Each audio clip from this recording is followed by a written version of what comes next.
Au sommaire de ce journal Consommation, le pain nigérian dans les habitudes des Abidjanais. Gestion publique au Rwanda, le FMI revoit à la hausse des prévisions de croissance pour 2015 à 6%. Mesdames, Mesdemoiselles et Messieurs, bonsoir. Bienvenue au journal du Business 24 Africa. La baguette est le pain le plus consommé par les Ivoiriens. À côté de ce pain, le Nigerian bread fait lentement mais sûrement son entrée dans les habitudes ivoiriennes, surtout dans l'habitude alimentaire. Il se vend aussi bien à Abidjan que dans plusieurs villes de la Côte d'Ivoire. Un success story qui s'explique par la forte présence des ressortissants de ce pays en Côte d'Ivoire. Lawani Babatunde nous en dit plus.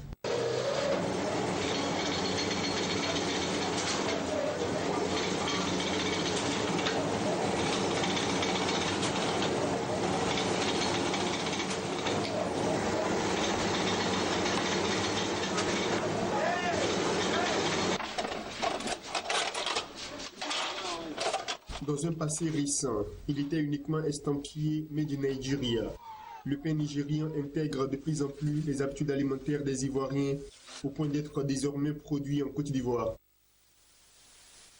Dans cette boulangerie située au quartier Saint-Michel dans la commune d'Adjamé, une vingtaine d'employés dont 10 Ivoiriens s'attellent quotidiennement à la fabrication de ce pain.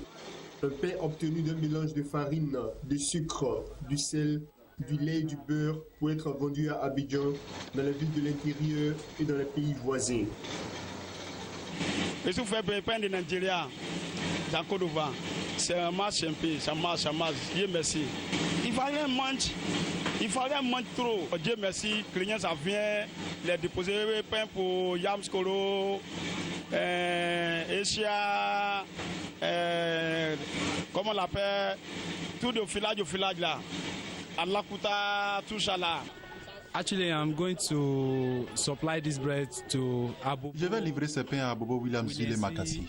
Makassi. Actually, I'm also going to. Je vais aussi la livrer à Kumasi. All those areas, I'm going to supply this bread, and this bread is very sweet. Ce pain est très bon.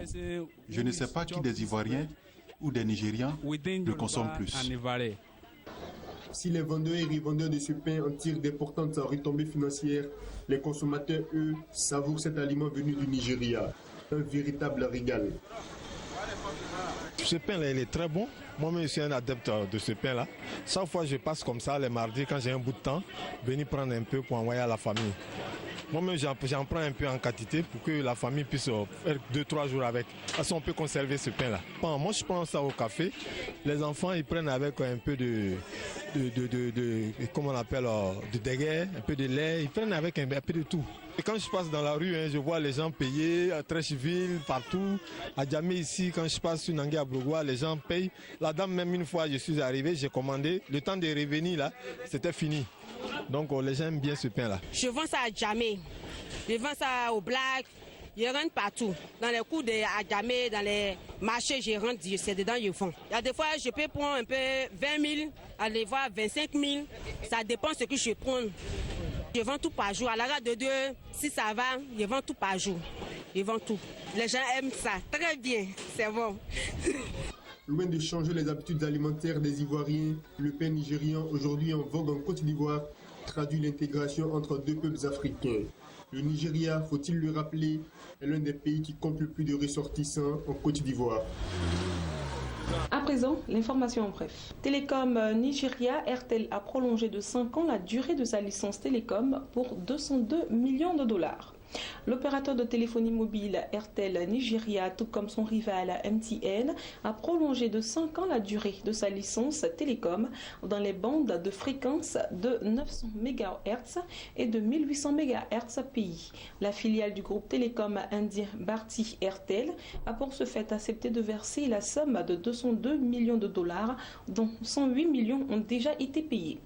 C'est dans un communiqué publié en début de semaine par la Commission des communications du Nigeria NCC, Kumar Dambata, son vice-président exécutif, a notifié à l'entreprise télécom l'extension de la durée de validité de sa licence télécom jusqu'en 2021.